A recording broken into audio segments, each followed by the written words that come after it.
Hey Sam, it's great to connect today in our episode of Salesforce Connect, where we meet with different industry experts. And tonight we have the privilege of having Sam on the show. It's great to have you, Sam. Pleasure to be here. How are things going? Things are going well. I actually have a Agentforce project wrapping up fairly soon. Love it. So why don't we start? Why don't you give our audience maybe a little intro about yourself and also your current company, WiseWolves? Yeah. So WiseWolves is a small, medium-sized focused Salesforce implementation partner in the health and life sciences space. We always try and emphasize the why of what we're building out and not just the how. And I'd say that's our core approach. I know that a lot of folks say it, but we try and live it. And that why element we found to be extra important around AI rollout. Love it, love it. So why don't we go back to the beginning and your career path started in the Salesforce ecosystem. Maybe can you share the story of how you first got into the Salesforce ecosystem and what motivated you to make that transition? Absolutely. So I used to do HRIS consulting for the vendor was called Dayforce, and it's a drag for a lot of reasons. Around pandemic time, so I had to make a shift towards actually had a like health and wellness tech company that I tried to get off the ground about 2 months before COVID. COVID put an end to that. Had a lot of time on my hands and uh, actually lived pretty close to the Salesforce building and saw that, thought that would work, and studied quite a bit, got my certifications, and then connected with Michael at WiseWolves and was able to get on kind of ground floor here with WiseWolves and been with the company ever since, continuing to develop and roll out projects. Wear a lot of hats. Part project manager, part solution architect, part senior admin, part sales engineer. But it's been really great to work with in a lot of projects and learned a lot in terms of owning all aspects of the delivery process. Love it. And I saw you work at some before WiseWolf at Costels, a larger size. I know you're in a more like boutique side. What do you think is like the differences of working for the two and Yeah. anything? So I actually worked part-time with WiseWolves for a little bit, got what I thought was like my big boy job at Coastal.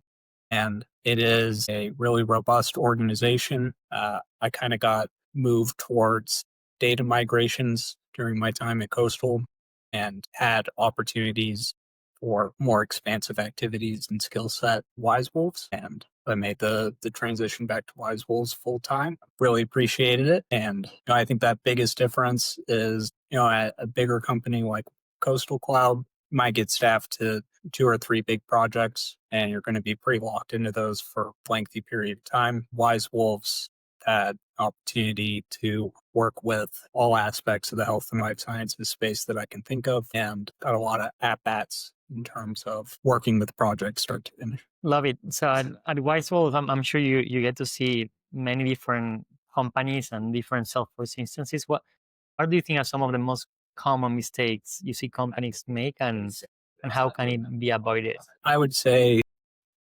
as it relates to Salesforce, probably the most common mistake I see is not thinking about the day after the implementation in terms of like who is going to own this system, who is going to continue to make adjustments over time. It does not need to be someone's full-time job role, but it needs to be a bullet point in somebody's job description to drive the system after it's built. And I would say relative to getting Salesforce ROI out, that's probably the mistake I'm seeing repeated the most often. And it may be a little bit more prevalent in a small, medium-sized space, but that's what comes to mind.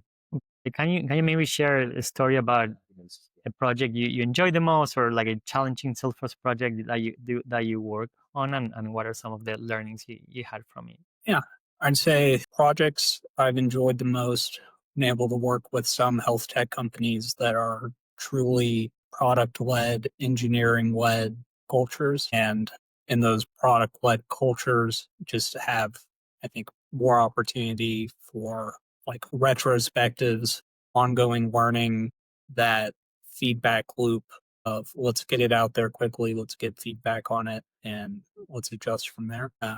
Had one or two clients, one in particular, that I think really embodied that, and I enjoyed working with them. I think it is a, that is, there's a reason that that is the mindset you see in a lot of these product-led companies, is being open to that feedback, getting things out the door quickly so that you can receive it, understanding that feedback is going to come in. That is, I think, key to, and we talk about agile a lot and iterating a lot, but you have to kind of internalize it as an organization for that to go well. Got it. And from your perspective on the ground, how do you think companies are using AI, adopting AI? Salesforce is pushing a lot for like data cloud adoption, Agentforce adoption. What are you seeing on the ground, and how are your clients leveraging AI? So, I mean, it's new to everybody, including us on the implementation side. I would say that uh, a lot of the use cases I've seen are like a revamp of, a chat interface, leveraging the AI. Actual ones that I've seen are kind of taking it a step forward towards things that you couldn't really do without AI. So, as an example, like AI in approval process workflows, where you need to collect a bunch of documents relative to a patient in order to submit them to get authorization from the insurance to pay for it. AI in that approval process to validate those documents before submission. There is no real prior version of that. Like, you could try to do it with OCR, but that's just like a use case that is not a improvement on something that exists today in the IT space. It is a use case that just, there really wasn't a good way to meet it outside of that context. The other thing on the ground right now is, I'm a big proponent that a key to AI adoption is chasing the subsidized tokens, whether that is, you know, I like to try a lot of B2C AI products that are early life stage because they have that VC funding and tokens are cheap and you can do a lot with it.